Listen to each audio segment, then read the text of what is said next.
एक कंकर बाहर पड़ा हुआ है, तुम चल के जा रहे हो, चुभेगा, तुम उस पे से भी निकल कर जा सकते हो। उस कंकर पे से तुम निकल कर जा सकते हो, तुम चल सकते हो, दिक्कत नहीं है। पर एक कंकर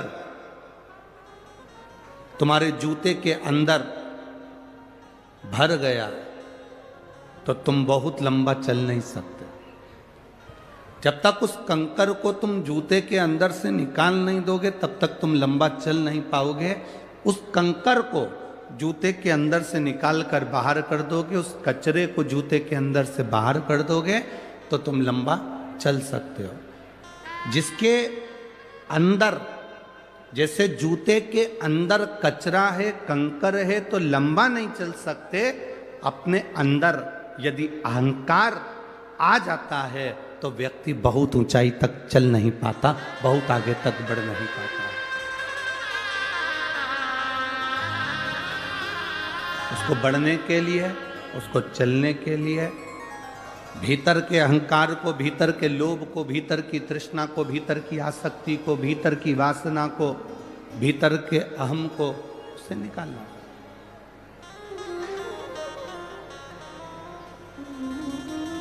भीतर का अहम जब समाप्त हो जाए, भीतर का अहंकार जब समाप्त हो जाए, तब परमात्मा की भक्ति मूल हो जाती है। महाराज, मैंने तेरे ही भरोसे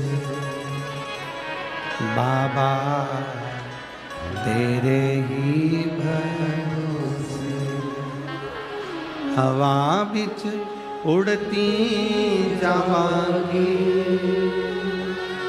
हवा बिच उड़ती जावांगी, बाबा डोर हटो छठी नावे कटी जावांगी, भोले मैं तेरी बदन, शंभू मैं तेरी बदन, हवा बिच उड़ती जावांगी, हवा बिच उड़ती जावांगी, बाबा डोर हटो छठी नावे कटी जावांगी, भोले मैं तेरी बदन, शंभू मैं तेरी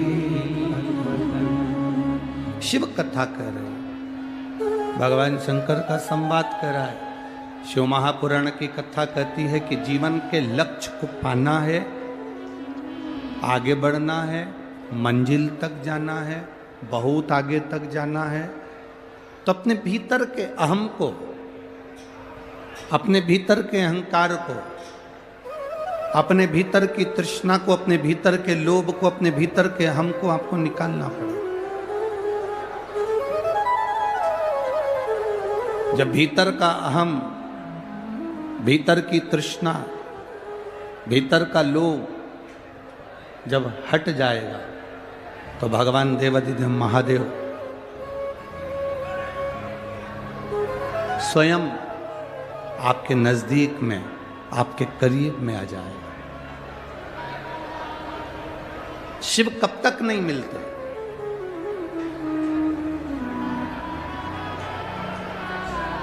शिव कब तक नहीं मिलेंगे?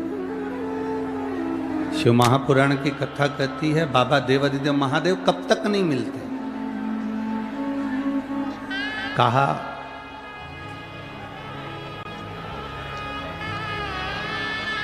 एक धोबी कपड़े को कब तक रगड़ता है? जब तक उसमें कोई दाग दिखता रहता है। जब तक उसमें कोई दाग नजर आएगा, जब तक उसमें कोई दाग दिखेगा, तब तक धोबी कपड़े को घिसता रहेगा, धोता रहेगा।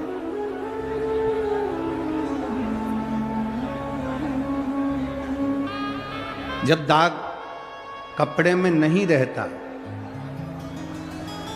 जब कपड़े में से दाग हट जाता है, दाग निकल जाता है, तब धोबी कपड़े को घिसना बंद कर देता है। शिव महापुराण की कथा कहती है, शिव कथा कहती है कि भगवान देवाधिदेव महादेव भगवान शंकर कब तक नहीं मिलते। तो कहा जब तक हमारे अंदर क्रोध, अहंकार का छोटा सा भी दाग हमारे भीतर यदि है, तो भगवान जब तक उसको पूरा धो नहीं देता तब तक मेरा भोलेनाथ मिलता नहीं, तब तक मेरा शिव नहीं मिलता।